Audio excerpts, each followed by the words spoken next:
राधे राधे, रामकृष्ण हरी. नमस्कार. तर आत्ता मला तुमच्याशी एक गोष्ट शेअर करायची होती. काय झालं, मी घरी आले, फ्रेश वगैरे झाले, बसले होते निवांत. चिकू आला जवळ आणि मला सांगतो, मी कान्हाजींचं राधाराणीला नाव सांगणार आहे. म्हटलं का बरं, असं काय झालं, म्हणजे कान्हाजींचं का नाव सांगणार आहे.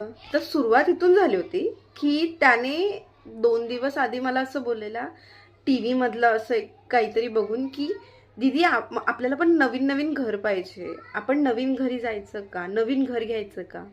तर मी म्हटलं हो, कान्हाजींना सांग, ते घेऊन देतील. आणि गेले 2 दिवस झाले, तो कान्हाजींना जाऊन सांगतोय की बाबा कान्हाजी मला घर घेऊन द्या, मला नवीन घर द्या. पण म्हणजे नाही, घर कसं लगेच 2 दिवसात ना. तर त्याच्यामुळे तो गेलाय कान्हाजींकडे, तुम्ही मला घर नाही घेऊन दिलं तर. आणि मी बाहेर बसून हे सगळं ऐकत होत्या. कान्हाजी आता थांबा, राधाराणी कान्हाजी बघा माझं ऐकत नाहीये, तुम्ही कान्हाजीला फटके द्या, मला कान्हाजी घर देत नाहीये. असं तो त्याच्या तोतल्या लँग्वेजमध्ये बोलत होता आणि मी बाहेर बसून ऐकून हसत होते. ऍक्च्युली चूक चूक म्हणता येईल की नाही माहिती नाही, पण हे आम्हीच त्याला असं शिकवलंय की तुला काही हवंय ना तर जा कान्हाजींकडे माग आणि ते तुला देतील.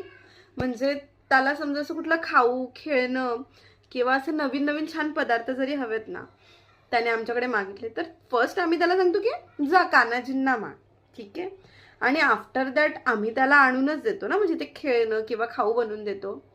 म्हणजे ते इनडायरेक्टली कान्हाजीच करतात, सगळं तेच करतात, सर्व ब्रह्मांड नायक आहे तो.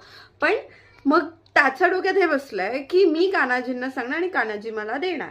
ओके. आणि मोस्ट ऑफ द टाइम असंच होतं, कधी कधी आम्हाला माहित नसलेल्या गोष्टी तो त्यांना बोलतो आणि त्या गोष्टी आम्ही त्याला आणून देतो. तर ही भगवंताची कृपा करत आहे. मग चिकूने कान्हाजींना सांगितलं, त्यांनी ऐकलं नाही, मग त्याने राधाराणीला नाव सांगितलं. मग आता राधाराणी घेते कान्हाजींचा क्लास.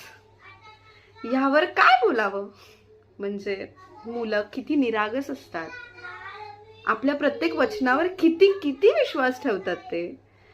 आणि खरंच मुलं देवाघरची फुलं. देव सुद्धा आता बोलत असेल, काय भक्त वाटलंय मला, म्हणजे पुन्हा पंगा नाही घेणार मी याच्याशी.